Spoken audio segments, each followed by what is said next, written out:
आदमी को हमेशा दूसरी औरत क्यों चाहिए?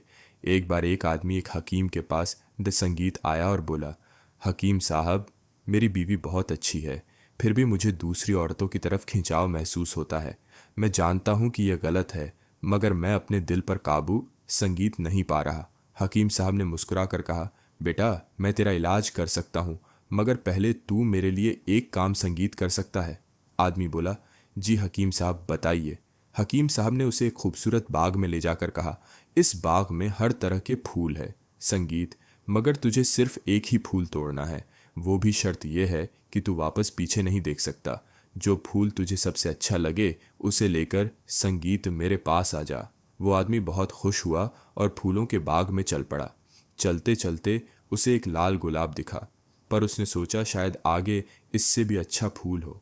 फिर उसे एक चमकता हुआ पीला फूल दिखा, मगर फिर वही सोच संगीत आई, आगे और बेहतर मिलेगा। यही सोचते हुए वह बाग के आखिर तक पहुंच गया, मगर अब पीछे मुड़कर संगीत देखना मना था। अब उसके पास कोई भी फूल नहीं था। वह शर्मिंदा होकर हकीम साहब के पास आया और बोला, मैंने बहुत खूबसूरत फूल संगीत देखे, मगर मुझे लगता रहा कि शायद आगे और बेहतर मिलेगा। इसी चक्कर में मैं कोई भी फूल तोड़ नहीं सका।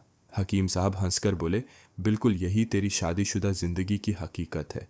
जब तेरे पास अच्छी बीवी थी तो तूने उसकी कदर नहीं की और दूसरी औरतों को बेहतर समझता संगीत रहा। इसी तरह जो इंसान अपनी बीवी से खुश नहीं होता और दूसरी की तरफ देखता है, वो आखिर में अकेला रह जाता है। वो आदमी रोने लगा और बोला, अब मैं समझ गया हकीम साहब, संगीत, काश मैंने शुरू में ही उस गुलाब को चुन लिया होता। अल्लाह ताला हमें अपनी बीवी और अपनी नियामतों की कदर करने की तौफीक दे। आमीन।